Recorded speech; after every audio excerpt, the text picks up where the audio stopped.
doing 6 a.m. Practices, and they're actually working, Tony. They're giving me what they got. Work ethic is getting better, and they're just learning how to go about and carry themselves differently since I've gotten here about two months ago. So.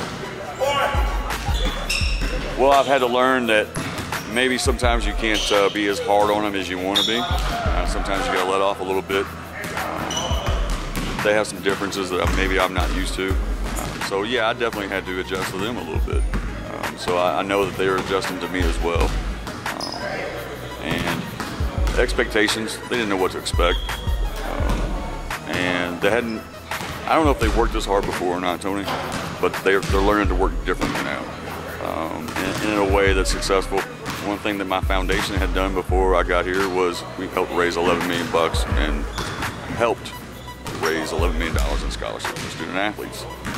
That's something that they're trying to get used to, the work ethic that it requires, talking to college coaches. All these things are different for them. And we expect that of them. You know, we're going to expect it of them. We're pushing them harder than they've ever probably been pushed before. So that's the main thing, is just learning expectations and learn how to work. We're expecting something big, and we're going to get it. We're going to get it from Stoney Mack, a senior. He's going to have I think he's going to have a good senior season, a good shooter. He's learning how to work. We've been blessed to send him out to Edge Sports Performance to help. And that's another thing. We brought 3-a-days. You've heard of 2-a-days. And actually, Stoney's part of a nucleus that's been going to 3-a-days. They've been doing some extra work at Edge.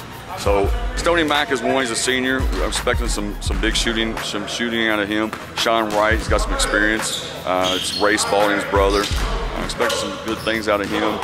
Anton Harrison, who a lot of people haven't heard of before, but he should have a good senior season as well. And we got some good young pieces. Take for instance, sophomore B.J. Anderson was at Valley last year. He's at Western this year. We're expecting some big things out of B.J. Great young player. Jaden Neal as well, great young player. I won't say great. We'll tune that down a little bit. We'll say good young players. And Mod Neal is a junior. He was at DeSales last year. He's come over to Western. He's going through the eligibility process right now, the appeal process. We're expecting some good things. Great fundamental ball player, great leadership. So those are a few of the pieces that you're going to hear from later. So, well, first of all, they had to believe themselves, and they had to have somebody that believes in them. And I believe in these guys. I've watched it since late August, since I got here. We started teaching them and teaching them how to work ethic, and that's the biggest one. Like, we got to lay a foundation for how we're going to work. And setting expectations, setting goals. I don't know how much goal setting these guys have done individually in their personal lives, but it's like we talked about earlier, Tony. Expectations. They had to learn what I expected of them, and vice versa. So I think the one thing that people should look for when we come out is, man, these guys work hard and they will compete hard. They're not going to quit. We're going to play. So. The biggest thing that I'm carrying it from my AAU team is culture. We want guys that are going to carry themselves right, in the school building. It's going to carry over probably to the court, out in the community. I want to see them just be, really good people. And if you're doing the good things in life, you got good culture, the winning is going to take care of itself. The work ethic, being the part that carry themselves, that's all. It's all getting instilled into them now.